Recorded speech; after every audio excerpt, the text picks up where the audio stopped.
really happy with our guys. You know, these couple of weeks are really the toughest weeks that you're gonna play games. You're in exams. You know, you're like, even for example, St. Louis is. I think this is their last game before they go home for Christmas break. So you got a lot of different things on your mind. The schedule's not the same. You know, we're practicing at a different time because we don't have class.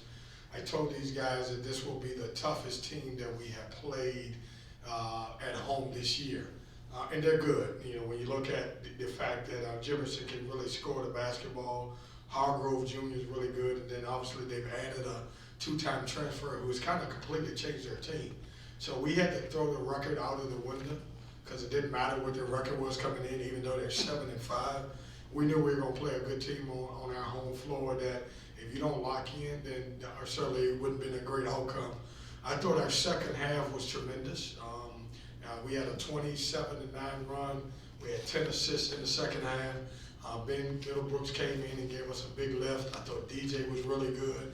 It was great for Casey to see the ball go back in the hole. So excited. We just want to build on it and move on from this one. You were Questions? 0 for 8 from 3 in the first half and then 9 for 17 in the second half. Did you just have that feeling they were going to go in at some point, or was there some doubt in there? Well, I thought we took some, Chip, I thought we took some questionable ones. I didn't think we took rhythm 3-point shots. I thought we forced a couple of them. We didn't pass the ball in the first half. You know, when I got the stat sheet and we had 3 assists, I almost lost my mind. And certainly in the second half, we made plays. We made plays for each other. We had 10 assists. And so I think when we moved the ball, this team was really good. I thought we were a little bit more individuals than a team as far as offensively early in the first half. There was a stretch where I think DJ had a very favorable matchup, and the players on the court knew to get him the ball pretty much almost every trip down.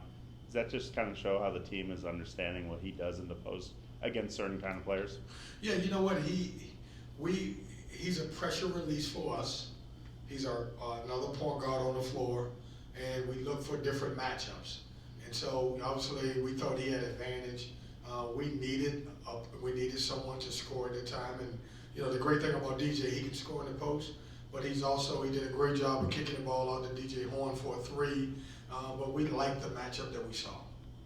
Your veteran players, when he needed baskets in the second half, it seemed like they were the ones who stepped up. Would you agree with that? Yeah, I do. I thought you know, you look at DJ Horn, I thought he made big plays. I thought Casey Marcel made big plays. I thought DJ Burns made good plays, and then I thought Ben came in and was really, really good. And you're right. You know, when you got some transfer guys, as we go through the season, we're trying to figure out now who takes those shots, who makes those plays.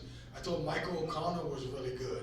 Thought he was solid. He ran our team. He did a good job. He found people, and those are older guys on our team. Coach Keatts, one thing you guys did well all night was force turnovers and score those turnovers. 29-0 total. Just how important was that category in the win? Yeah, we're a really good basketball team. It looks like we forced. We got 29 points off our defense. When we're active and we get our 40 deflections and we're in the passing lane and we're getting some of our offense off our defense, is really good for us. And so I was really happy for that. I thought our conditioning kicked in the second half. I thought, you know, by the fact that we played so many guys, and you know, this is kind of what I'm looking for, to work people down. I thought some of that had to do with our conditioning. Coach, obviously they weren't incredibly productive tonight, but getting Cam Woods and MJ Rice back in, they helped you all win the game tonight. As you work them in, how much does it help your team just having those 2 extra bodies that can play at a high level? Yeah, Miles, and that's a great question, Miles. Those guys are going to be good.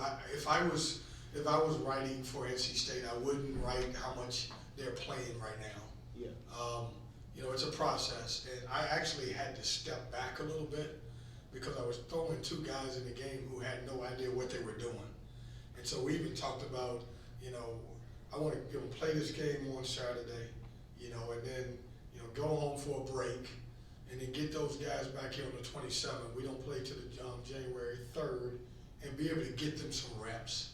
And so they both can help us. They both will help us. They both are really good basketball players. But it's a little unfair that we're throwing them in the mix right now when they really don't know what they're doing. Like they don't know ball screen coverage. They're just out there just hooping. And I thought both of them have had great moments, but I've had to step back a little bit and say, hey, let me figure out now how to inch these guys in, do a little bit more teaching from film, put them in more practice situations. But Miles, they both are going to be good basketball players for them.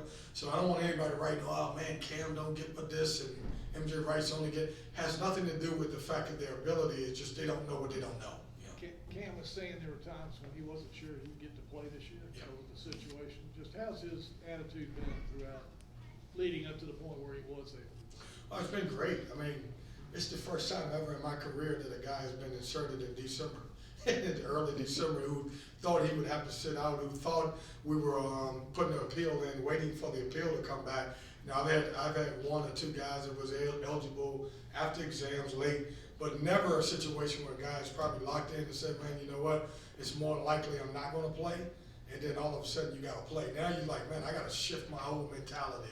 And so give credit to both of those guys because they both are patient. They both are frustrated because they both like to play, but they don't know what they don't know. Yeah. You mentioned stepping back 11 games into the season, one more before conference play. What area do you think your team has improved the most in since the beginning of the season, and what thing do you think they need to work on the most? You know, I think we've improved as a group as far as chemistry. I think we're starting to understand who's a hot man, who to get the ball to. Defensively, we're clicking a little bit more. You know, we have been really good defensively defending the three-point line, you know, for probably 6 or 7 games. And if you look at 2 of the games that we lost, BYU and Tennessee, I think we gave up 12 and 14. We talked about that going into this game. The three-point line is a great equalizer, and we've got to do a good job. And they came out and they defended. I think we've gotten better defensively, understanding how to get into presses. You know, early in the season, man, we were a mess. We were playing hard, but not playing smart. And I think we're starting to play smarter now. The things we got to continue to work on is, you know, I want us to get a little bit more finishing possessions. Tonight, I thought we did a good job against Tennessee. We gave up 15 offensive rebounds. Could not get out and run because we didn't finish possessions with defensive rebounds. You talked about the three-point line. You know, DJ Horn the last few games just shot the ball well from there. What has it been like for you to see him, you know, get going there? Well, he's a scorer, and he can really score the basketball, and he's hitting a big rim now. You know, I think at the beginning of the year, he was shooting about 30%, and people were like, man, what is wrong with DJ Horn? He had to learn how to play the way we play, meaning getting after you, pressing, playing defense. This is the first time this young man's ever played defense in his life, and that's not an indictment on anybody that coached him. I'm just asking him to play full court, and now he's starting to realize that if you're in great shape, it won't affect you on the offensive end. In honor of National Signing Day and take out Breon Pass, which of your guys over the years you thought could have been a really good football player? You talking about this year's team? Any years. I could see, and I don't know if he can play, I could see MJ Rice being a good tight end. I could see that. You know, Breon Pass is Breon Pass. You know, Taquavion Smith swears up and down he was a big-time receiver. Like, he's told me that like a million times, like, man, I was a big-time, and some of you guys follow him. Maybe they put him in one game. They played him one game. Yeah, that's what I said. He He scored. swear. How about the night that he had? Did anybody look at his stats from the day? 40 points. Very efficient, too, 6 for 10 from 3. But I would say, if I'm going to believe Taquavion Smith, I would say he was a receiver. I don't believe him. What about the Keatts kid? Has he got any No. The toughness stopped with me in the football field. Does the net ranking affect your game substitutions at all? Like if you look at the scoreboard and you want to say maybe keep the starters in a little bit longer to beef that up so it's a even better win? I can't figure it out. I really do. I tried. I'll be honest with you. I can't figure it out. I looked at it. I made the mistake of looking at it the other day.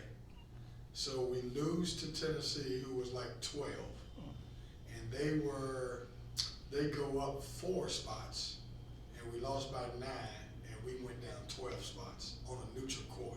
I just can't figure it out. And so I'm to the point now where I don't look at it. I'm not going to look at it anymore.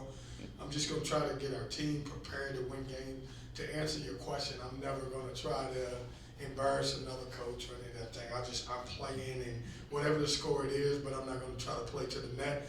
I guess the biggest way to play to the net is win your games. You know. Thanks, guys. Hey, if I don't see you guys, which I think I'll see some of you on Saturday, Merry Christmas to you. Merry Christmas, Coach. Thank you for that, Coach.